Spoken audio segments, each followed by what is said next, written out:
Public है, सब जानती है। दिन का सबसे बड़ा डिबेट शो लेकर के हम हाजिर है भारत 24 पर। मैं हूं सचिन। कांग्रेस की भारत जोड़ो यात्रा आज 31 दिन में पहुंच गई है। इस यात्रा के दौरान राहुल गांधी बीच बीच में रुकते हैं, प्रेस कॉन्फ्रेंस करते हैं, सवालों का जवाब देते हैं, कांग्रेस पार्टी की तारीफ करते हैं, भारत जोड़ो यात्रा का मकसद बताते हैं और मौके मौके पर बार बार ये कहने से भी नहीं चूकते कि ये आरएसएस के खिलाफ यात्रा है, ये नफरत के खिलाफ यात्रा है और उसे ये आरएसएस से जोड़ देते हैं। इसी मौके पर राहुल गांधी ने आरएसएस, बीजेपी और अब सावरकर पर जोरदार हमला बोला। उन्होंने आरोप लगाया कि सावरकर अंग्रेजों के लिए काम करते थे, उनका आजादी की लड़ाई में कोई योगदान नहीं था। वही सावरकर जिन्हें महान स्वतंत्रता सेनानी और स्वतंत्रता वीर कहा जाता है, अंग्रेजों ने देश की आजादी के लिए संघर्ष पर उन्हें सजाए काला पानी दी थी और अमानवीय यातनाएं दी थी। इतिहास में दर्ज उनके योगदान पर राहुल गांधी का एक बार फिर से अल्प ज्ञान दिखा। ऐसे में सवाल यह है कि सावरकर पर क्या राहुल गांधी का यह अल्प ज्ञान है?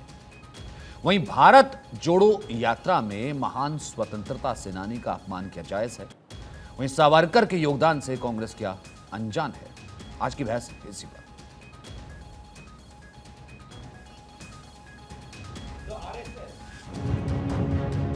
Was helping the British.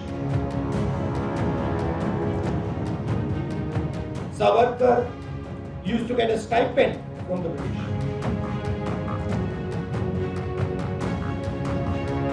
The party that helped bring the constitution, the party that brought the Green Revolution, that's the Congress party.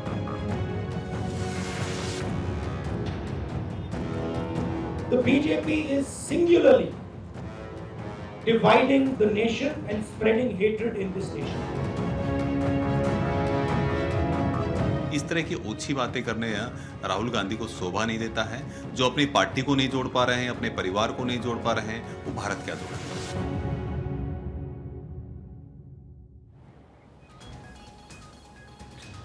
तो इस पर बहस करेंगे। हमारे साथ संजीव उनियाल है जो कि आरएसएस की समझ रखते हैं, आरएसएस के विचारक हैं। प्रोफेसर विवेक सिंह हैं जो कि राजनीतिक विश्लेषक हैं, तमाम किताबें उन्होंने भी लिखी हैं, तमाम किताबें पढ़ी हैं, राजनीतिक विश्लेषक हैं। स्वर्णिम चतुर्वेदी इस वक्त हमारे साथ मौजूद है जो कि कांग्रेस के प्रवक्ता हैं।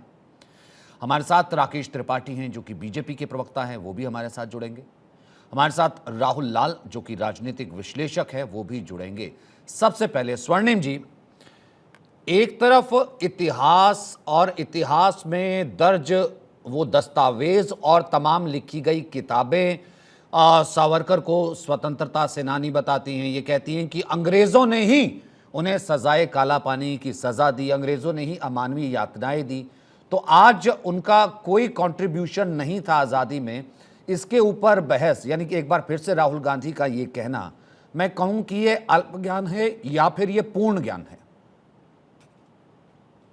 ये कहे कि भारत का इतिहास वहां समाप्त हो जाता है जहाँ पे अंग्रेजों ने सावरकर को काला पानी की सजा दी और भारत आजाद होता, उसके बाद आजादी का आंदोलन चलाई। तो हो सकता है जो बात आप कह रहे हो उस पर कोई चर्चा की है, लेकिन वो कौन से सन की बात है और उसके बाद आजादी का आंदोलन कब तक चला और क्यों काला पानी की सजा से एकमात्र हिंदुस्तानी वापस लौट के आया?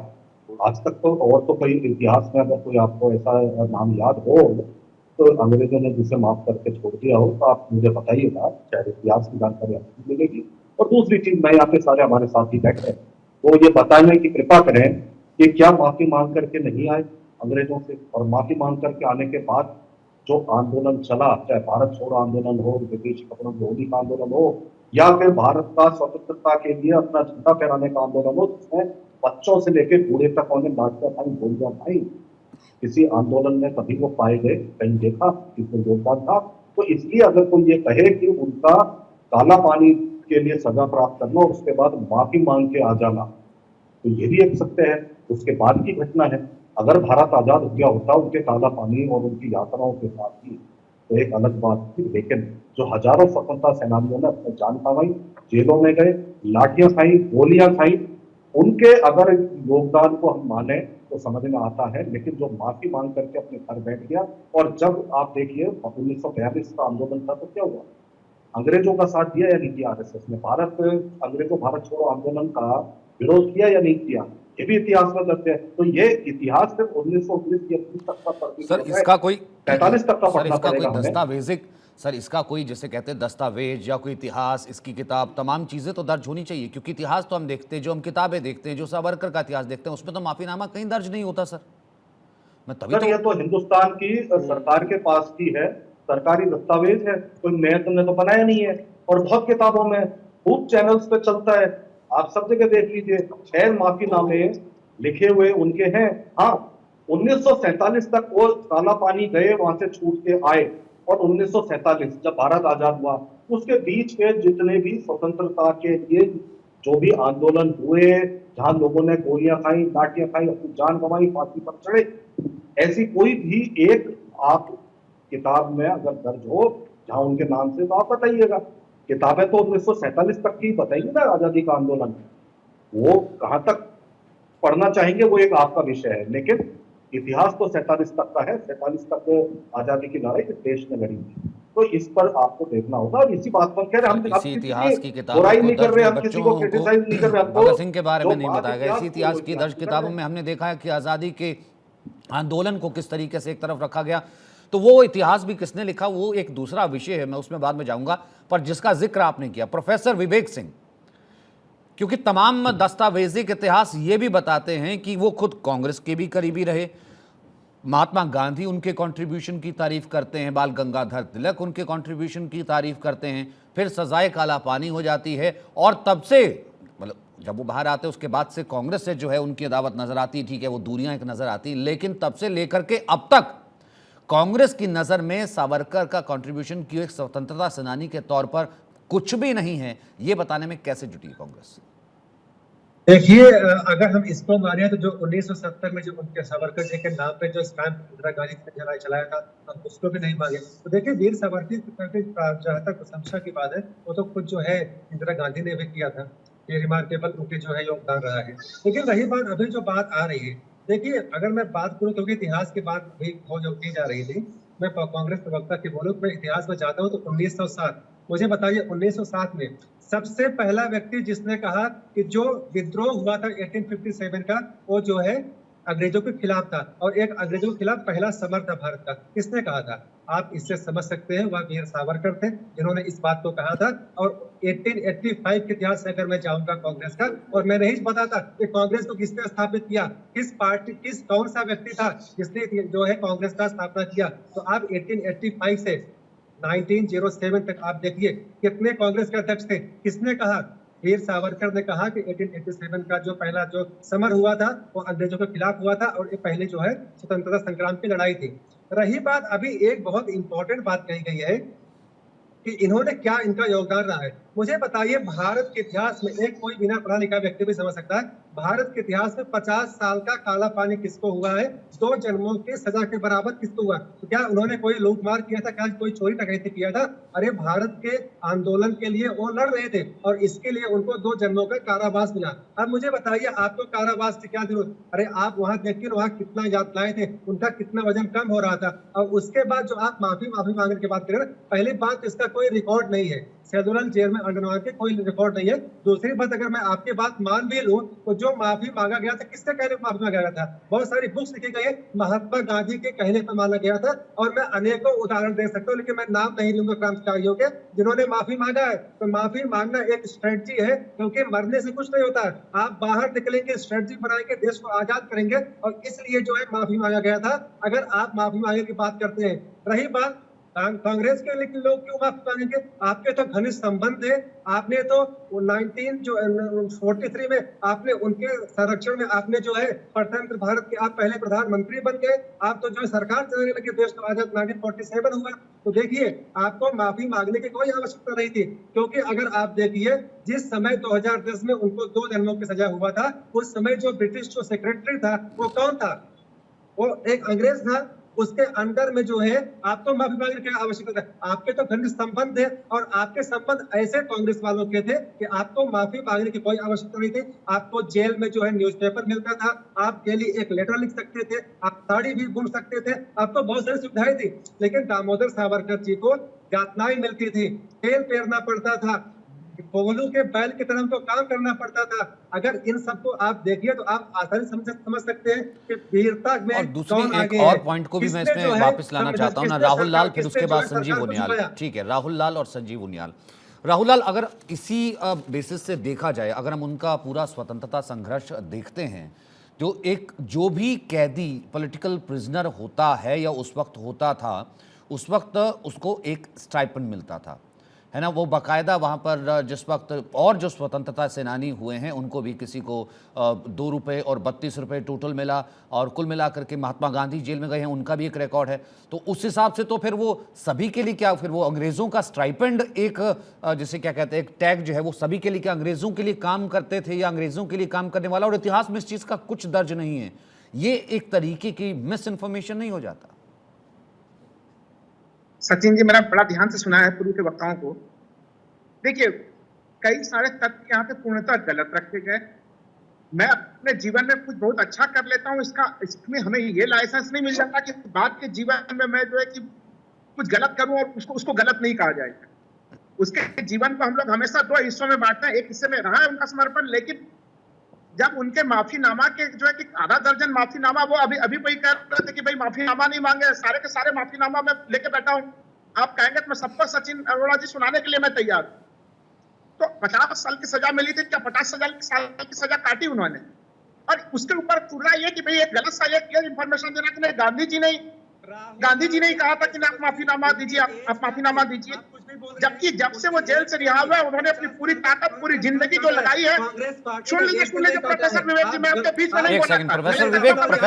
प्रोफेसर विवेक बीच में मत बोलिए, ऐसे समझ में मैं भी नहीं आपके आएगा। बीच में बोल सकता था। प्रोफेसर विवेक इस पे, प्रोफेसर विवेक लड़िए मत। प्रोफेसर विवेक, मुझे मालूम है कि उन लोगों को गुस्सा आता है जो लोग जानते हैं कि वीर सावरकर का कंट्रीब्यूशन क्या था, और वो एक महान स्वतंत्रता सेनानी थे, और देश ने उनको कैसे याद किया या फिर नहीं किया। लेकिन आज जो पक्ष है, जो हम बहस कर रहे हैं, इसलिए आप तमाम इंटेलेक्चुअल्स मेरे साथ हैं कि ये जो पक्ष हैं ये सामने आने चाहिए, देश की जनता को पता लगना चाहिए कि क्या ये अल्प ज्ञान है। इसलिए एक दूसरे के भीतर हम एक दूसरे को डिस्टर्ब नहीं करेंगे तो बेहतर होगा। राहुल लाल, फिर उसके बाद उनियाल साहब। हाँ, मैं कह रहा हूँ कि उनके भाई एक माफीनामा नहीं है। अब गांधी जी के बारे में कहा जा रहा है, गांधी जी का कोई माफीनामा दिखा दे प्रोफेसर विवेक लाके, मैं पढ़ने के लिए तैयार हूँ। और दया दिखाते हुए मुझे रिहा करती है। सुन लीजिए, मैं आपके बीच में बोला नहीं हूँ, आप पहले सुन तो लीजिए। सरकार अगर कृपा और दया दिखाते हुए मुझे रिहा करती है, मैं संवैधानिक प्रगति। अच्छा प्रोफेसर विवेक, एक सेकंड, मुझे मालूम है आप क्या पॉइंट रख रहे हैं। एक सेकंड प्रोफेसर विवेक, और जो उस प्रगति के लिए पहली शर्त है। हाँ सचिन साहब, मैं संक्षेप में पूरा कर ले रहा हूँ कि देखिए, ये चीजें रही है, ऐतिहासिक तथ्य रहे हैं। अब ये छोड़ दीजिए, ये कह रहे हैं कि गांधी जी ने सलाह दी। भाई गांधी जी ने उनको सलाह दी, और गांधी जी के हत्याकांड के मुख्य अभियुक्त वही रहे। ठीक है, साक्ष्यों के अभाव में 1949 में वो मुक्त हुए वो, लेकिन उसके मुख्य अभियुक्त में प्रथम दृष्टया उनका नाम रहा कि नहीं रहा। तो ये कई तरह की चीजें हैं जो सावरकर जी के साथ जुड़ी हुई है। ऐसे में उनको आप लोग कह लीजिए वीर सावरकर जी को कहना है, कहे भाई स्वतंत्र देश है, लेकिन ऐतिहासिक तथ्यों के संदर्भ में देखेंगे फिर हम लोग ये चीज नहीं कर सकते। हाँ, ये कहना उनको डबल जो है आजीवन कारावास की सजा मिली थी, लेकिन क्या उन्होंने डबल आजीवन कारावास की सजा काटी थी? नहीं काटी थी। उन्होंने माफिया मांगी और उनके माफीनामे को स्वीकार किया गया। तो एक सच्चाई वाली चीज है। लेकिन राहुल लाल जी, इतिहास में ये भी तो दर्ज है ना संजीव उनियाल, कि बाकायदा महात्मा गांधी उनको कहते हैं कि आप माफी मांग लीजिए, स्वतंत्रता संग्राम का हिस्सा बनिए। उनका वजन गिरता चला जा रहा था, वो लगातार बीमार पड़ रहे थे, जिस तरीके से अमानवीय यातनाएं थी, हो सकता है उनकी जेल में ही मृत्यु हो जाती। इस कारण से उन्होंने वो लिखा और वो बाहर आए, और उसके बाद यानी कि एक ये भी हो सकता था कि पहले अगर चिट्ठी लिख दी जाती अंग्रेजों को तो बाकायदा वो छूट भी सकते थे, वो बाकायदा पहले आ सकते थे, लेकिन चिट्ठी वो नहीं लिखी गई थी। एक इतिहास ये भी कहता है। संजीव उनियाल, कांग्रेस की तरफ से। विनायक दामोदर सावरकर, मुझे लगता है सचिन, अपने आप में एक ऑर्गेनाइजेशन है, अपने आप में एक संस्था है,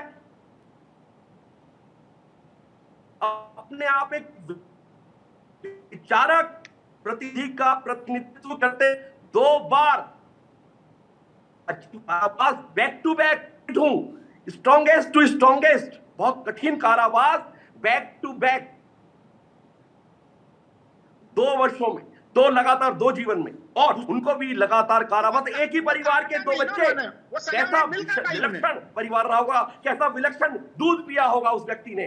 नतमस्तक है। और मुझे लगता है वो विचारधारा आज जो आप कर रहे हैं एस्टैब्लिश करने के राहुल लाल वही रूल आप पे भी लागू होता है जो रूल बाकियों पे आप लागू करवा रहे थे। आप बीच में मत बोलिए। लोगों ने एक कोने में कर दिया, घर किनारे कर दिया उस परिवार को, जो कि एक क्रिश्चियन बिशप के पास जाके क्या भारत भूमि की शिक्षा लेने के लिए जाते हैं, जो कि अपने आप को इटालियन और लगातार इस देश से दूर भागने की कोशिश करते हैं, जो कि 6 महीने गायब हो जाते हैं, जिनको देश की माटी से कोई लगाव नहीं है, वो ऐसी बात करते हैं। तो मुझे लगता है सावरकर को लगभग ऐसा है जैसा कि सूर्य को दिया दिखाने वाली बात है। 3 बातें कहूंगा। बहुत जबरदस्त विचारक थे, राइटर थे, और उन्होंने जिस तरह कोहलू की बैल में रस्सी पीस के, जैसे मेरे एक साथी बता रहे थे, उनको कठिन कारावास मिला। कोहलू की बैल के तरह बैल को हटाकर कोहलू की तेल निकालने के लिए कुएं से उनको लगाया जाता था। 24 घंटे के बाद अगर वो बैठ जाते थे, उनका वजन कम होता था, तो उनको मार के उनकी नाक में से खून निकाल के पैरों में छेद करके उनको दोबारा से उस कोहलू के चक्कर लगवाए जाते थे। ये परिवार क्या जान सकता है? सोने के चम्मच से घी पीने वाले लोग उसके बारे में क्या जानते हैं? हमने हैं वो लोग जिन्होंने सावरकर को पढ़ा, और यस्ते नास्ति संप्रज्ञा। सचिन, उनका गोद बिल्कुल जायज था विवेक सिंह का। यस्ते नास्ति संप्रज्ञा चाणक्य कहता है, शास्त्रम तस्य करोति किम। गाड़ी में बैठ के, कोट पहन के हम सावरकर के बारे में नहीं बोल सकते। सावरकर को जानने के लिए तो हमें हृदय से अपने दिमाग के सारे शक्तियों को खोलकर पढ़ने की आवश्यकता पड़ेगी। यस्ते नास्ति संप्रज्ञा पूरा करने के लिए राहुल लाल हमेशा बकवास करते हैं। शास्त्रम तस्य करोति किम। लोचना राहुल लाल, आपकी आवाज नहीं आ रही है, आपकी तस्वीर भी साफ नहीं आ रही है, आप कहीं ट्रैवल कर रहे हैं, आप लगातार बोलते चले जा रहे हैं, ये तस्वीर अच्छी ऐसे लग भी नहीं रही है। ठीक है राहुल लाल, और आप बीच में जब आप बोल रहे थे आपको बहुत बुरा लग रहा था कि बाकी लोग बीच में क्यों बोल रहे हैं। आप कंटिन्यूअसली बोलते चले जा रहे हैं, लेकिन वही रूल अपने ऊपर लागू नहीं कर रहे जब मैंने बाकियों को चुप कराया था। संजीव उनियाल अपनी बात पूरी करें। राकेश त्रिपाठी अभी जुड़े हैं, फिर उसके बाद स्वर्णिम जी मैं आपके पास आता हूं। मैंने यहाँ पर रूट क्लियर कर दिया, बीच में आप मत। हाँ स्वर्णिम जी मैं आपके पास आऊंगा, संजीव उनियाल अपनी बात पूरी कर लीजिए। मैं सिर्फ एक चाणक्य के श्लोक के साथ इसको पूर्ण कर रहा था। यस्ते नास्ति संप्रज्ञा शास्त्रम तस्य करोति किम, लोचनाभ्याम विहीनस्सा दर्पणः किम करिष्यति। जिस तरह की बहुत सारे शास्त्र पढ़ने के बाद, डॉक्टरेट करने के बाद, साहित्यकार बन जाने के बाद, आप ये नहीं है कि आपको ज्ञान जो है भरपूर मिल जाए, बल्कि ये लगभग ऐसा है जैसे किसी चक्षुहीन व्यक्ति को, जिसकी आंखें नहीं है, उसके सामने चश्मा रख दिया जाए। तो मैं किसी की बात नहीं कर रहा, राहुल गांधी की बात कर रहा हूं, जिसको ये नहीं पता कि उसके परिवार की पूरी पृष्ठभूमि क्या है, जिसको ये नहीं पता कि आलू कहां उगते हैं, जिसको सावरकर का दर्द नहीं पता।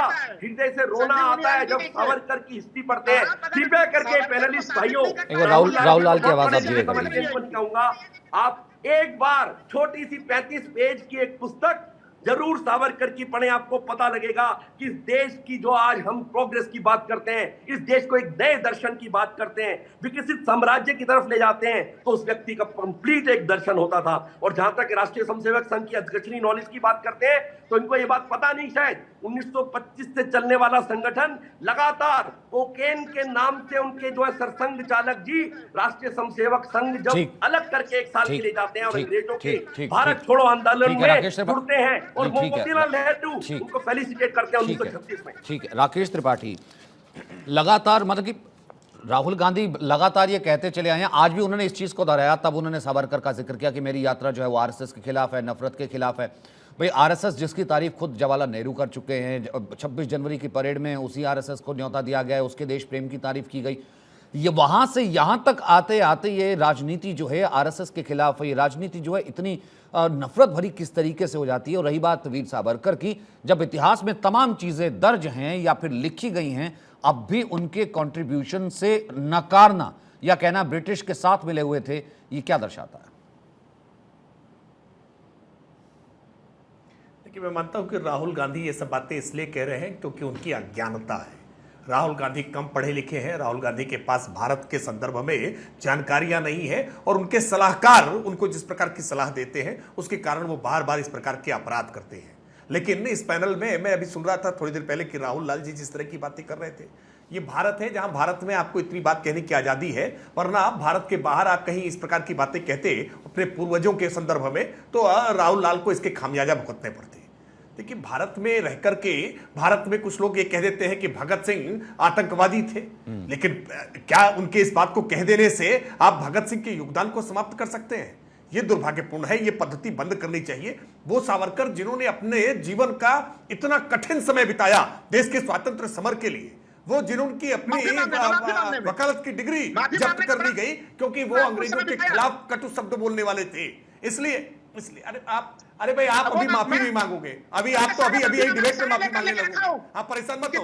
अभी थोड़ी सी कठोरता बरती ना, थोड़ी सी कठोरता बरती राहुल लाल, तो लाल पीले होते हुए अभी यही माफी मांगोगे, इसे डिबेट में माफी मांगोगे। राहुल लाल, आप भारत की अभिव्यक्ति की आजादी का बेजा इस्तेमाल कर रहे हो, और इसलिए स्वातंत्र वीर सावरकर के बारे में बात करते समय ये तभी सीखिए कि अपने पूर्वजों के बारे में आप बात कर रहे हैं, और अपने पूर्वजों के बारे में बात करते समय सम्मान किया करो। अपने माता पिता के संदर्भ में भी ऐसी ही टिप्पणी कर सकते हो राहुल लाल, मैं जानता हूं। और इस बात से आक्रोश उत्पन्न होता है कि देश के स्वतंत्रता संग्राम सेनानियों के संदर्भ में आप उनकी मानसिकता, आपकी मानसिकता कोई भी हो, आप उनके तौर तरीकों से सहमत हो असहमत हो, लेकिन आप अगर स्वतंत्र वीर सावरकर के संदर्भ में इस प्रकार की अपमानजनक टिप्पणी करेंगे तो देश के युवाओं के सिराओं में बहता हुआ रक्त उसको उबाल मारना चाहिए। और राहुल लाल जैसे लोगों को इस बात के खामियाजा भुगतने के लिए, और राहुल लाल हो या राहुल गांधी हो, ये जिन लोग भी देश के स्वतंत्र वीरों के संदर्भ में अगर इस प्रकार की टिप्पणी करते हैं तो उनको उसका खामियाजा भुगतना चाहिए। भाई, तो छाता टिप्पणी है ये, पूरी के पूरी तथ्यों के आधार पर कहा, और उनके सारे के सारे माफीनामा एक एक में पढ़ के सुना सकता हूं आपको मैं। तो वो लिखा किसके कहने पे? तो वो कहा क्या गया? एक कांग्रेस एक चिट्ठी नहीं लिखी जाती है। जब कांग्रेस के साथ वो खड़े हुए थे स्वतंत्रता आंदोलन, कांग्रेस से पहले से जो है वो स्वतंत्रता आंदोलन जो है, जो कांग्रेस में एक्टिव हुआ उससे पहले से वो एक्टिव लगे हुए थे, लेकिन तब एक चिट्ठी नहीं लिखी गई कि उनकी जो सजा जो है माफ कर दी जाए बगैर किसी अपराध के। आपने उनको एक बार नहीं 2 बार जो है कठोर कारावास दिया है, तब नहीं वहां चिट्ठी लिखी गई। आप उसका जिक्र नहीं करते हैं। आप तोड़ मरोड़ के चीजों को एक ही तरफा क्यों बताते हैं राहुल लाल? एक ही तरफा नहीं बता रहा हूं ना। अगर जो लोग वीर 1/100वां हिस्सा अंग्रेजों ने जो अत्याचार किया है उसका 1/100वां हिस्सा अगर राहुल लाल के साथ कर दिया जाए तो मैं बता रहा हूं कि अभी तुरंत हर तरह से माफी मांगेंगे, जैसे कहने से माफी मांगेंगे।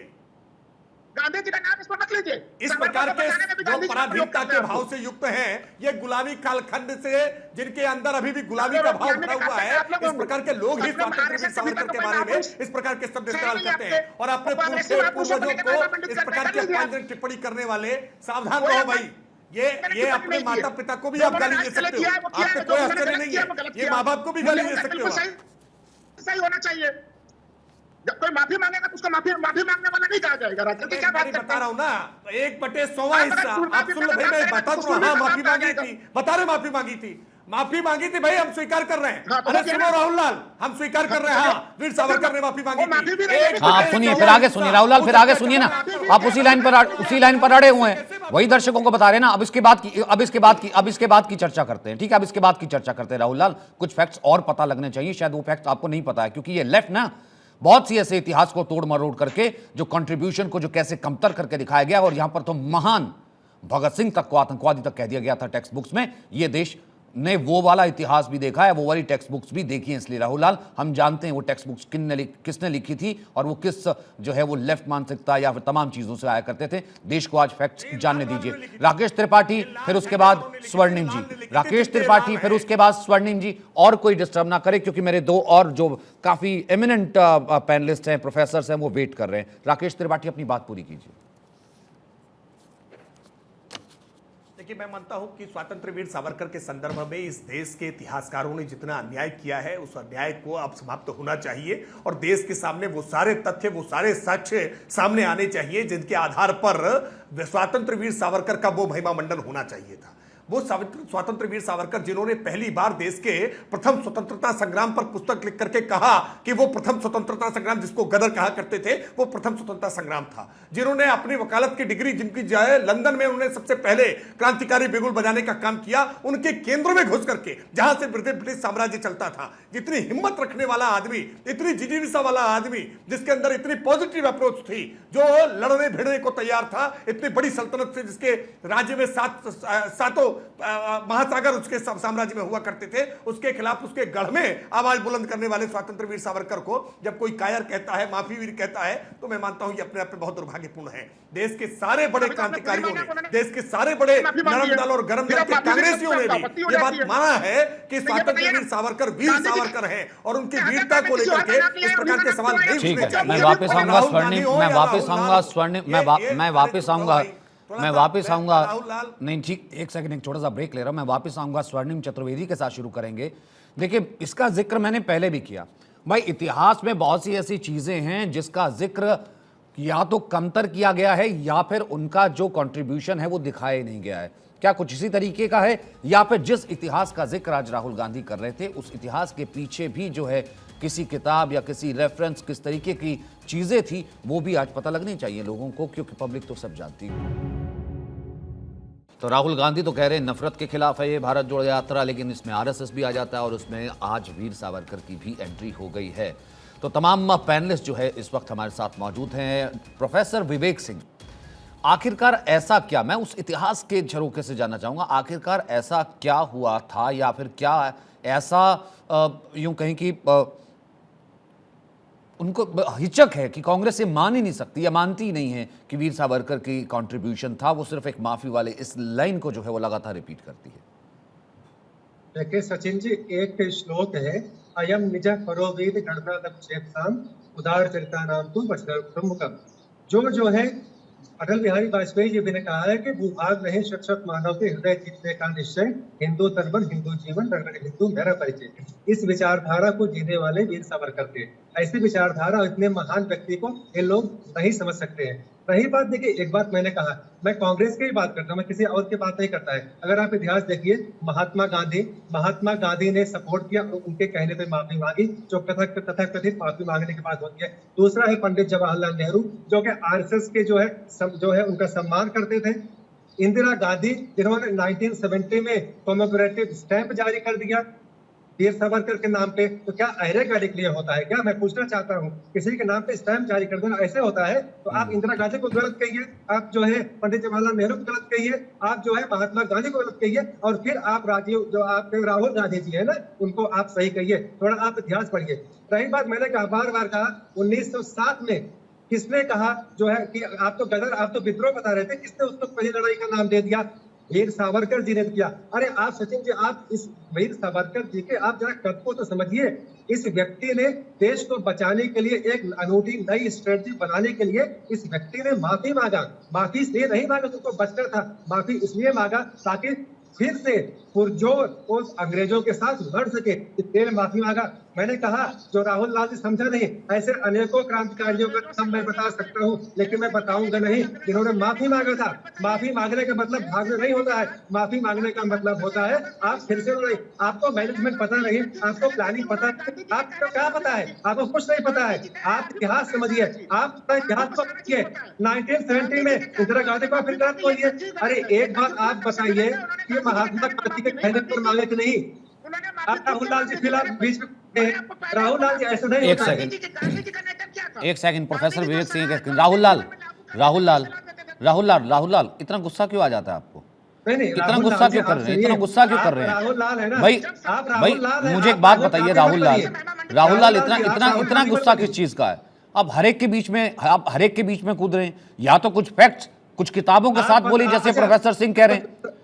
आपकी कोई आवाज ऐसे नहीं थ्रू हो रही है। स्वर्णिम चतुर्वेदी, एक सेकंड, अच्छा 10 सेकंड, ठीक है, आप बात पूरी कीजिए। राहुल मैं ऐसे आपको नहीं ले पाऊंगा। राहुल लाल जी ने कहा कि कहां से महात्मा गांधी ने कहा था, तो मुझे बताइए। सेलुलर जेल में अंडमान जो है करने, उसने खुद कहा दिया है कि ऐसा कोई रिपोर्ट नहीं है कि आप सिग्नेचर हो, आप दे रहे हो ना, तो सिग्नेचर उसमें भी नहीं है। ठीक है, स्वर्णिम चतुर्वेदी सर, ऐसा है कि इंदिरा गांधी जो है स्टैंप जारी कर देती हैं वही वीर सावरकर पर, जो कि अंग्रेज भाई 47 पे तो आपने कहा कि वो खत्म हो जाता है ना, भारत का भारत आज़ाद हो जाता है, उससे पहले का ही जो रहा होगा स्वतंत्रता संग्राम तो उससे पहले का ही है। इंदिरा गांधी जो है स्वतंत्रता सेनानी कह करके बाकायदा वीर सावरकर पर स्टैंप जारी करती हैं। नेहरू उन्हें वीर सावरकर स्वतंत्रता सेनानी कहते हैं। महात्मा गांधी भी बाकायदा उनकी तारीफ करते हैं, बाल गंगाधर तिलक के वो जो साथ होते हैं। हाँ, ये फैक्ट भी है, मैं तो कह ही रहा हूँ, ये खुद राकेश त्रिपाठी और तमाम इतिहासकार कहते हैं कि महात्मा गांधी ने ही कहा था कि जिस तरीके की कठोरतम सजा आपके पास है, अगर माफीनामा लिख देंगे तो आप बाहर आ जाएंगे, तो इस आज़ादी के आंदोलन में आप कंट्रीब्यूट कर सकते हैं। वही सावरकर राहुल गांधी तक पहुंचते पहुंचते ब्रिटिशर्स के लिए काम करने वाले कैसे बन जाते हैं? मैं इस फैक्ट को जानना चाह रहा था सर। देखिए सचिन जी, मैं एक बात आपको बताना चाहता हूँ। बार बार ये बात आती है, पहले तो आरएसएस, भारतीय जनता पार्टी सब डिनाई करते रहे कि कभी कोई माफीनामा लिखा। जब माफीनामे सामने आ गए तो हाँ, हमने माफीनामा लिखा, अब यहाँ भी स्वीकार किया आपके सामने। अब ये एक नैरेटिव लिया है कि महात्मा गांधी ने कहा, महात्मा गांधी ने तो कभी भी नहीं कहा। जिस दस्तावेज का, जिस पुस्तक के उदाहरण देते हैं वो भी फेक निकली, ये भी सबके सामने है। हाँ, एक बात तय है कि जो आदमी जिसके लिए ये कहा जाता है कि 2 बार बैक टू बैक आजीवन कारावास की सजा मानते, तो क्या तीसरा जीवन हमने देखा था जब उनको बाहर हमने देखा अंग्रेजों के साथ? तो अंग्रेजों से क्या उनको स्नाइपर नहीं मिलता था बाहर आने के पश्चात? क्या आप ये बताइए कि गोपाल कृष्ण गोखले, लोकमान्य बाल गंगाधर तिलक, सरदार पटेल, सबने जितने आंदोलन चलाए, चाहे देश में झंडा लगाने का हो, चाहे विदेशी बंदी का हो, अंग्रेजों भारत छोड़ो का हो, जो भी आंदोलन चले, कहीं आपको सावरकर आपको कहीं नजर नहीं आएंगे। हाँ, अलबत्ता ये बात सही है कि उनकी भूमिका इतनी जरूर थी कि जब भारत के 2 टुकड़े करने के लिए, पाकिस्तान बनाने के लिए मोहम्मद अली जिन्ना ने आवाज उठाई थी, उनके साथ थे, और साथ में रह करके इसी बात को लेकर के जब आंदोलन किया जिन्ना ने और चुनाव लड़ा असेंबली का 1942 में, 46 में, तो ये उनके साथ, उनकी विचारधारा से मिलकर के उनके साथ सरकार बना रहे थे। सरकार जो थी उस वक्त उसमें शामिल हुए। अब शामिल हुए सरकार में, यानी कि जिन्ना की आप जो थी विचारधारा उससे सहमत थे, उसके साथ थे, और उसका आपने प्रमाण दिया लाल कृष्ण आडवाणी जी, जो राष्ट्रीय अध्यक्ष भारतीय जनता पार्टी थे, पाकिस्तान जाकर के जिन्ना की मजार पर जब भोग लगाते हैं, सर झुकाते हैं, उनको महान आदमी बताते हैं कि ये भारतीय जनता पार्टी के विचार थे और भारतीय जनता पार्टी को कितना भी नहीं, लेकिन स्वर्णिम जी 2 चीजें आपने रखी, मैं इन दोनों चीजों को लेकर आना चाहता हूं, फिर राकेश त्रिपाठी आपके पास आता हूं, आप इन दोनों चीजों को काउंटर कीजिएगा। स्वर्णिम जी, मेरे रही बात, आपने कहा कि उससे पहले जो है कि जिन्ना के साथ सरकार बनाई, वो जो आंदोलन था वो किस तरीके से हुआ है, और महात्मा गांधी ने जो है इसका जिक्र कहीं नहीं मिलता, उस किताब में भी नहीं मिलता कि महात्मा गांधी के कहने पर माफीनामा लिखा। नंबर 1, क्या जवाहरलाल नेहरू उस वक्त तो देश के पहले प्रधानमंत्री थे, आज़ाद हो चुका था देश, जब वो तारीफ करते हैं, क्या उन्हें नहीं मालूम था कि इससे पहले वीर सावरकर का क्या कंट्रीब्यूशन है, क्या वो जिन्ना के साथ मिले हुए थे? या इंदिरा गांधी तक आते तक कांग्रेस को बिल्कुल यही नहीं पता था कि सावरकर ने किया क्या, एक सावरकर का क्या कंट्रीब्यूशन था, ये तो जिन्ना के साथ मिले हुए थे? या फिर रही बात दूसरे, आप जिस भत्ते की बात कर रहे हैं, जिसका जिक्र आज राहुल गांधी कर रहे थे, सर स्टेट प्रिजनर को तो बाय लॉ जो है, ये अभी बाकायदा मैं आपको बुक का रेफरेंस दे दूंगा, बाकायदा रिकॉर्ड में, अंग्रेजों के रिकॉर्ड में बाय लॉ जो है, वो जो भी प्रिजनर्स हुआ करते थे पॉलिटिकल, उस वक्त उनको भत्ता दिया जाता था। 1932 में सुभाष चंद्र बोस को 3 रुपये 8 आना डेली मिलता था, जो कि 32 रुपये महीना मिला जब तक वो जेल में रहे। गांधी और पटेल, यानी कि नेहरू, जब गांधी जी जेल में थे और जब पटेल भी जेल में थे, अंग्रेजों ने जेल में डाला, तो उनको 100 रुपये प्रति महीना भी भत्ता मिलता था। तो ये तो जिसे स्टाइपन कहते हैं, भत्ता मिलता था, ये वो स्टेट प्रिजनर्स। ये मेरे 2 काउंटर थे, और इन्हीं 2 काउंटर के ऊपर मैं इसका जवाब दे देता हूँ। ठीक, जो जेल में रहे, जेल काट रहे थे, कारावास काट रहे थे, और जो आज भी काटते हैं स्वतंत्र भारत में, उनको मिलता है। जेल से निकलने के बाद जिसको मिला वो पहला व्यक्ति और एकमात्र व्यक्ति सावरकर। सर मैं वही तो कह रहा हूं, इसका रिकॉर्ड तो दीजिए ना। मैं कह रहा हूं जेल में रह करके तो मिला, जेल में रह करके तो गांधी जी को मिला, पटेल को मिला, वो सब क्योंकि हमारे स्वतंत्रता सेनानी थे, हमारे लिए लड़ रहे थे, अंग्रेजों की नजर में दुश्मन थे, वो तो जेल में डालते थे, तब तक का रिकॉर्ड है वो बाकायदा अंग्रेजों का। वो कह रहा हूं, अगर उसके बाद का रिकॉर्ड, या तो ये भ्रम करने वाली बात है, उसके बाद का आप रिकॉर्ड दीजिए, उसके बाद की कम से कम रेफरेंस, रिकॉर्ड, बुक कुछ तो दर्ज होगा सर।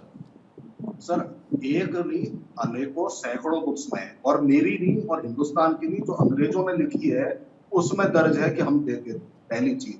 दूसरी चीज, फिर हम आजाद तो भारत आप के कुछ इतिहास नहीं में कहते, सबसे मेरी बड़ी बात गलती जवाहरलाल नेहरू और इंदिरा गांधी ने की, या इंदिरा गांधी ने जवाहरलाल नेहरू की, एक जी ऐसे ने व्यक्ति कभी जो उनकी कि तारीफ अंग्रेजों नहीं की। के मेरी बात साथ सुनिए, मेरी भत्ता बात लेते थे। एक मेरी ऐसे बात व्यक्ति सुनिए, नहीं, एक जवाहरलाल ऐसे नेहरू व्यक्ति, जी ने मैं कभी मुझे एक बात उनकी बताइए तारीफ स्वर्णिम नहीं जी, की, कभी इंदिरा स्वर्णिम जी, गांधी जी ने, चाहे जवाहरलाल नेहरू जी ने कभी ये नहीं कहा कि स्टैंप, बाकायदा स्टैंप जारी किया गया था, सुनिए बाकायदा सुनिए, स्टैंप जारी करना और ये कहना, जो आज आप दो चीजें मत जोड़िए। आज किसी सर भी स्टैंप जगह आप ये सर आप किस रिकॉर्ड पे, नहीं बता सकते सर आप किस पे कि स्टैंप जारी कभी कर देंगे? भी मुझे एक इंदिरा बात गांधी बताइए, ने ये कहा हो आपके देश के कि खिलाफ कोई व्यक्ति उनको काम कर रहा हो तो आप किसी पे स्वतंत्रता स्टैंप जारी कर सेनानी सकते रहे हो हैं? या स्वतंत्रता आंदोलन में उनका योगदान हो, यह भारत सरकार के किसी भी व्यक्ति ने आज तक नहीं कहा। हाँ, आज अरे जब से सर, मोदी जी स्टैंप ऐसे ही जारी कर देंगे आप किसी भी व्यक्ति का? दूसरी चीज, और मैं एक चीज और कहना चाहता हूँ, बार बार मैंने बहुत सारी बातें सुनी, देखिए आपने सबको बहुत समय दिया, मैं आपका बहुत कम समय लूंगा। मैं इस विषय में इतनी सी बात जानना चाहता हूँ। बड़े राजनीतिक विश्लेषक हैं, विवेक सिंह जी हैं, बीजेपी प्रवक्ता भी हैं, अब कहीं तो एक बार बताएंगे ना कि स्वतंत्रता सेनानी बनकर जब वो जेल गए, काला पानी में गए, अकेले आदमी इतिहास में वहां से छूट करके आए, तो अब इतना और बता दें, उसके बाद उन्होंने कभी किसी आंदोलन में कहीं भाग लिया? जब देश का बच्चा बच्चा भारत का तिरंगा उठा करके सड़क पे खड़ा था, अंग्रेजों ने बैन लगाया था, तिरंगा नहीं फहरा सकते, और लाठियां और गोली मारी जा रही थी, महिलाएं और किसान जब मारे जा रहे थे, उस वक्त क्या कभी आवाज उठाई सावरकर ने? क्या कभी तिरंगा उठा करके चले? अरे सबसे बड़ी विडंबना तो यह है कि अभी कुछ साल पहले तक तो आरएसएस ने तिरंगे को ही नहीं अपनाया था, अपने यहाँ पे कोई झंडा फहराने लोग पहुंच गए 4, अभी कुछ साल पहले की बात है, उनके खिलाफ एफआईआर दर्ज करा के जेल में बंद करवा दिया था। तो ये तो तिरंगे के खिलाफ थे, देश की आजादी के आंदोलन के खिलाफ थे। अंग्रेजों का समर्थन किया या नहीं किया 1942 में भारत छोड़ो आंदोलन के दौरान, जब महात्मा गांधी ने कहा अंग्रेजों भारत छोड़ो, एक व्यक्ति पूरा देश खड़ा हुआ, लेकिन आरएसएस ने विरोध किया या नहीं किया? उन्होंने देश के खिलाफ रहा हो, अंग्रेजों से मिला हो? सर मेरे को तो सिर्फ इतनी, मैंने तो सिर्फ इतना सा सवाल पूछा था, और ये कोई भी सर मैं सिर्फ इतना सा सवाल, जो सर आपने तो आपने पूरी उनकी बायो बताई, आपने पूरी उनकी बायो बताई सर, ठीक है, मैं अगर आपकी बायो पर यकीन करूं, आपने पूरी उनकी बायो बताई कि वो किस तरीके से देश के स्वतंत्रता आंदोलन के खिलाफ थे, या फिर एक भी जब से जेल से आने के बाद किसी भी स्वतंत्रता आंदोलन में चले नहीं, झंडा उन्होंने कभी उठाया नहीं, झंडे के तले आए नहीं, और उसको आपकी ही सरकार, उसको इंदिरा गांधी जो है उन पर स्टैंप जारी कर देती। स्टैंप किन पर जारी होता है सर? महापुरुषों पर, स्वतंत्रता सेनानियों पर, आइकन्स पर, उनके ऊपर स्टैंप जारी हो जाता है। ऐसे व्यक्ति जो आपकी नजर में जो कह रहे हैं कि देश की आजादी के कहीं ना कहीं विरोधी थे, अंग्रेजों से मिले थे, उनके ऊपर स्टैंप जारी हो रहा है। सर ये विरोधाभासी नहीं है क्या राकेश त्रिपाठी? मैं मानता हूं कि जिस तरह से आज ये साक्ष्य मांगे जा रहे हैं ना, कोई भरोसा नहीं है कि मां से ममता का साक्ष्य भी उनके पुत्र मांग लेंगे। ये उस प्रकार की बात है। आप स्वतंत्र वीर सावरकर के संदर्भ में, जो समाज के संदर्भ में उनके मन के भीतर कितनी पीड़ा है, कितनी वेदना है, उस वेदना को उन्होंने कविताओं में, उनके साहित्य में, उनके जीवन में, अरे सेलुलर जेल जाइए अंडमान की सेलुलर जेल, अरे चुप रहिए भाई, आप बोल रहे थे, मैं चुपचाप सुन रहा था ना। आप इस देश में इस प्रकार की बातें सुनी जा रही है। सुन लेते हैं, आप काउंटर कर दीजिएगा। स्वर्णिम जी सुन लेते हैं, आप काउंटर कर दीजिएगा, क्योंकि स्काइप से आवाज नहीं जाती है, स्काइप से आवाज ओवरलैप हो जाती है, आप दोनों को ही मैंने स्क्रीन में रखा है, आप दोनों को ही, उसके बाद जाऊंगा संजीव उनियाल के पास, आप दोनों को ही मैंने स्क्रीन पे रखा है। राकेश त्रिपाठी की बात सुन लेते हैं, आपको काउंटर का मौका दूंगा, जिस तरीके से आप इससे पहले भी अपना हैंड रेज कर रहे थे, और उसके बाद जाऊंगा संजीव उनियाल के पास, ये मेरा प्रॉमिस है। बोलिए राकेश त्रिपाठी। नहीं, मैं स्वर्णिम चतुर्वेदी हूं या राहुल लाल हूं, दोनों के बीच में नहीं बोल रहा था। मैं उम्मीद करता हूं कि जब अपनी बारी हो तो अपनी बात कहिए, और आपकी तमाम ऐसी वाहियात बातों को नहीं उसके पास। आप केवल राहुल गांधी ने कह दिया, अरे भाई इतनी दल की गुलामी मत करिए भाई, इतनी दल की गुलामी मत करिए। अगर राहुल गांधी ने गलत कहा है तो नहीं डिफेंड कर सकते हैं तो कम से कम मौन हो जाइए। सावरकर की आप साहित्य को पढ़ें, उनकी कविताओं को पढ़ें, क्या पीड़ा है समाज के संदर्भ में, हर आज जाति व्यवस्था के निर्मूलन के संदर्भ में, महिलाओं के संदर्भ में उनकी पीड़ा किस प्रकार की है, बाल विवाह को लेकर के आप देखें। एक समाज सुधारक के रूप में, एक अंग्रेजों के खिलाफ पूरी मुखरता से आवाज बुलंद करने, और इसका खमियाजा भुगतना पड़ा है उन्हें। आप बार बार माफी की बात करते हैं, मैं दावे से कह रहा हूं कि जितनी यात्राएं उन्होंने सही हैं, उसका 1/100 हिस्सा कोई कांग्रेसी सह नहीं सकता है। कोई कांग्रेसी सह नहीं सकता है। और ये राहुल गांधी जैसे लोग जो सिल्वर स्पून लोग हैं, ये यातना सह सकते हैं, जो आज केवल छोटे छोटे इवेंट्स के आधार पर, फोटो के आधार पर अपनी पर्सनैलिटी बनाने के प्रयास कर रहे हैं। राहुल लाल, आपकी जब बारी आएगी तब आप बोलिएगा। जुटना क्या होता है, आजीवन कारावास क्या होता है, इसको सीखें, इसको सीख सकते हैं। मैं मानता हूं ये बहुत आपत्तिजनक है। देश, मैं बार बार इस बात को कहता हूं, महात्मा गांधी, ठीक है प्रोफेसर विवेक, मैं आ रहा हूं, मैं सबको समय देने की कोशिश करता हूं। ठीक है स्वर्णिम जी, ठीक है, लेकिन ओके महात्मा ओके, गांधी ठीक है। ने जो योगदान दिया है उस योगदान को कोई कर नहीं सकता। स्वतंत्र वीर सावरकर के तरीकों पर आपकी असहमति हो सकती है, आप उनके विचारों को लेकर असहमति व्यक्त कर सकते हैं, लेकिन उनके वीर होने पर सवाल उठाए, उनके स्वतंत्रता संग्राम सेनानी होने पर सवाल उठाए, ये स्वीकार नहीं किया जा सकता है। ठीक है, ये दोनों चीजें एक साथ कैसे हो सकती हैं कि आप स्टैंप भी जारी करें किसी महापुरुष के नाम पर, फिर उसे जो है देशद्रोही भी बता दें, देश के खिलाफ भी बता दें। स्वर्णिम जी संक्षिप्त। देखिए, अब मैं तो एक ही बात पूछना चाहता हूँ, जिस आदमी को ये वीर कहते हैं, वीर थे, और एक तरफ ये कहते हैं कि कोई आजीवन कारावास मिला तो आजीवन कारावास खत्म कैसे हो गया अचानक, ये प्रश्न सबके सामने है। और ये अगर वीर ही थे तो माफीनामे की कहाँ जरूरत पड़ गई? वीर तो सरदार भगत सिंह थे, चंद्रशेखर आजाद थे, हमारे सरदार पटेल थे, महात्मा गांधी थे, लाठियां खाते थे, लाठियां खाने के बाद भी पीछे नहीं हटते थे, ना झुकते थे। 13-13 वर्ष तक पंडित जवाहरलाल नेहरू अगर जेल में रहे, जेल में गए तो वो पीछे नहीं हटे, देश की स्वतंत्रता की लड़ाई में लड़ते रहे। कभी तो इस आजाद भारत के इतिहास की सबसे बड़ी गलती इंदिरा गांधी ने की है उनके ऊपर स्टैंप जारी करके। उनको स्टैंप जारी करने का अर्थ ये नहीं होता था। क्या नहीं होता सर? क्या स्टैंप किन के ऊपर जारी होता है सर? स्टैंप किन के ऊपर जारी होता है? स्टैंप किन के ऊपर जारी होता है? महात्माओं के ऊपर, महापुरुषों के ऊपर।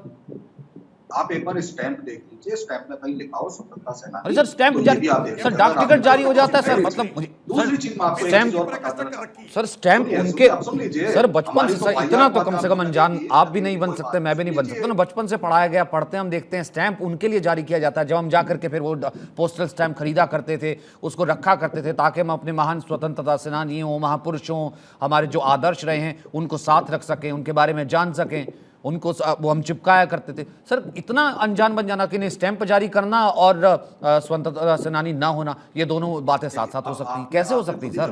इस बात का कि हर स्वतंत्रता सेनानी जो स्टाम्प जारी हुआ वो सभी स्वतंत्रता सेनानी नहीं होते।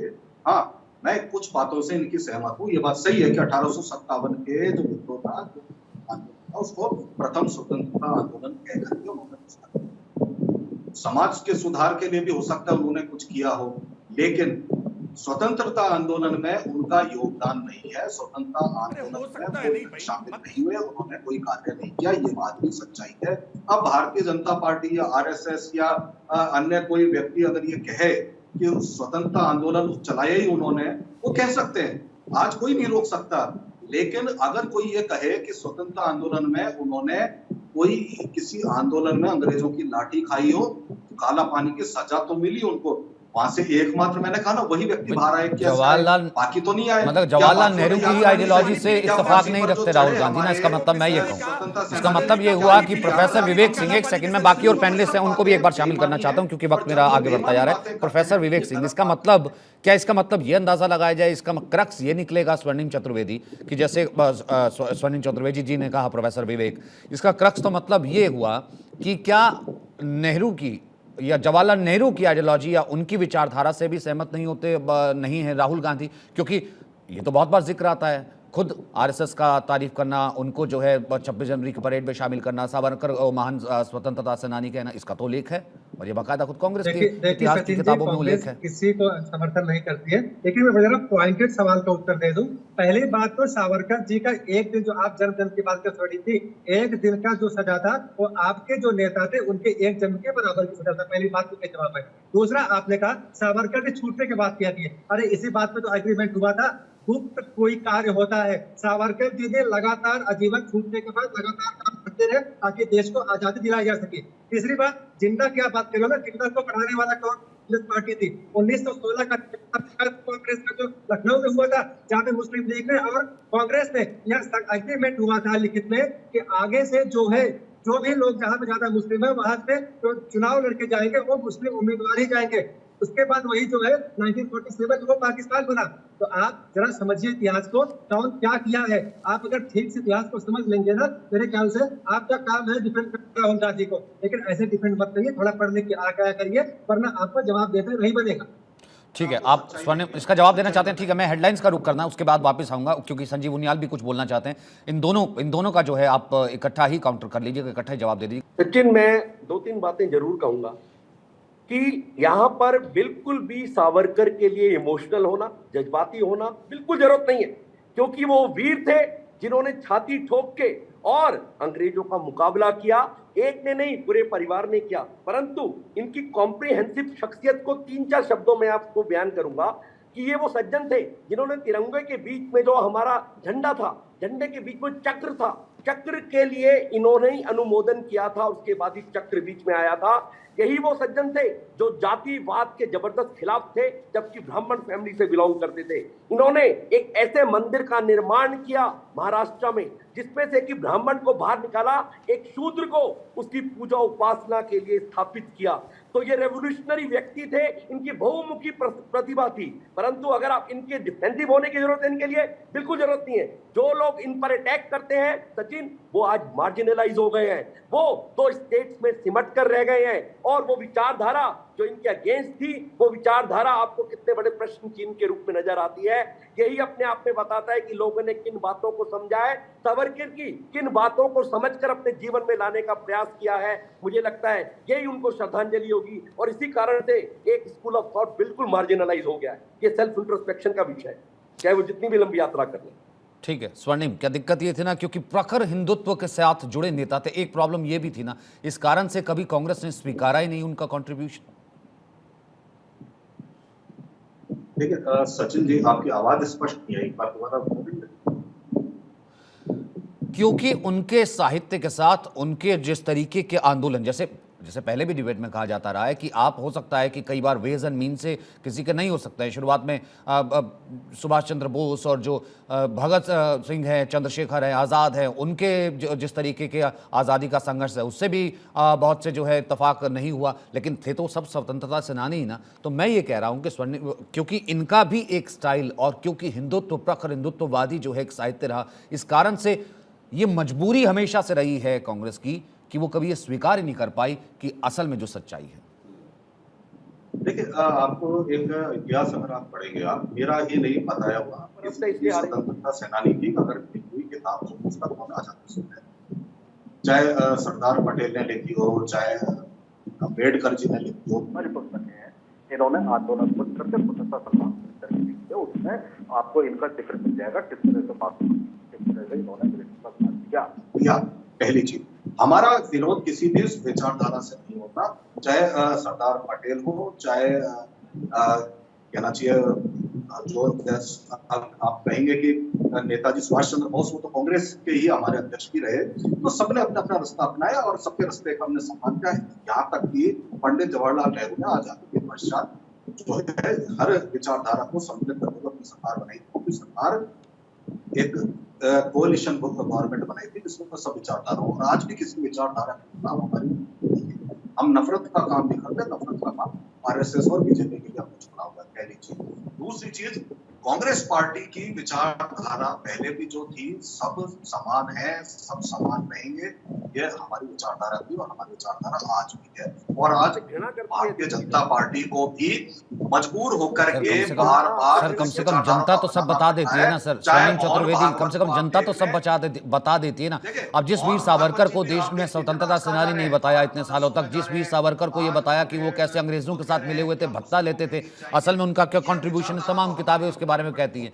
अब देश की जनता कुछ तो जानती होगी ना कि उसने उस पर ना विश्वास करके जो है किस पर विश्वास किया, जो पार्टी आज यहाँ पर कितनी सीटों के साथ है, या आप पर अगर विश्वास किया होता तो आज आप सत्ता में होते। भाई जो वर्डिक्ट है, जो विचारधारा का वर्डिक्ट है, वो तो वोटों की शक्ल में जनता ही देती है ना जी। कितने साल से अभी इस कितने साल वर्डिक्ट दिया आप बताइए। 2 चुनाव जीते भारतीय जनता पार्टी ने, और ये खुद कहते हैं 70 साल हमने राज किया, तो राज नहीं, हमने प्रेडिक्ट किया, जनता का दिया। ठीक है, लास्ट कमेंट राकेश त्रिपाठी, क्योंकि मेरे पास वक्त है 30 सेकंड। राज्यों में हम चुनाव जीत चुके, ठीक है सर, ठीक है सर, बाकी सब जगह हार रही है ना, इनकी विचारधारा क्यों हार रही है? ठीक है sir, Rakesh Tripathi 30 second last comment. नहीं, मैं मानता हूं सचिन जी, इस भारत जोड़ो यात्रा से कांग्रेस पार्टी को और ऐतिहासिक नुकसान होने वाला है, क्योंकि भारत जोड़ो यात्रा करने से पहले भारत समझो यात्रा राहुल गांधी को करनी चाहिए थी। पहले वो भारत को समझ तो ले, भारत की रीति नीति क्या है, भारत के इतिहास क्या है, भारत के महापुरुष क्या है, भारत की परंपराएं क्या है, भारत के फसलें क्या हैं, भारत के संदर्भ में उनकी समझ नहीं है। पहले वो भारत की समझ को विकसित करें। और वो निश्चित तौर पर जिस तरह के बयान दे रहे हैं या उनके सलाहकारों द्वारा ये बयान दिलवाए जा रहे हैं, वो कांग्रेस पार्टी का और नुकसान कर रहे हैं। अपने पुरखे पूर्वजों को आदर करना सीखें। और वो राष्ट्र मिट जाता है जो अपने इतिहास को सम्मान नहीं देता, इतिहास से नहीं सीखता है, अपने पुरखे पूर्वजों को सम्मान नहीं देता है। मैं दुर्भाग्यपूर्ण है, उनकी दादी इंदिरा गांधी जी ने जब डाक टिकट जारी किया था, आज ये उसको भी नकार देने का काम कर रहे हैं। मैं मानता हूं कि ये अपने आप में ऐसी दुर्भाग्यपूर्ण बात है जिस पर बहुत शर्म भी उत्पन्न होती है कि आज भारत अपने स्वतंत्र वीर के संदर्भ में इस प्रकार की अपमानजनक टिप्पणियों को भी सुन रहा है। तभी तो हम कहते हैं ना सर कि पब्लिक है, सब जानती है, इस कारण से उसे सब मालूम होता है। और वो जो इसका रिजल्ट, जो इसका जो इनाम देती है, वो कहीं ना कहीं वोटों के रूप में ही देती है, और वो कहीं ना कहीं नजर भी आता है। बहुत बहुत शुक्रिया आप सभी का मेरे साथ जुड़े रहने के लिए।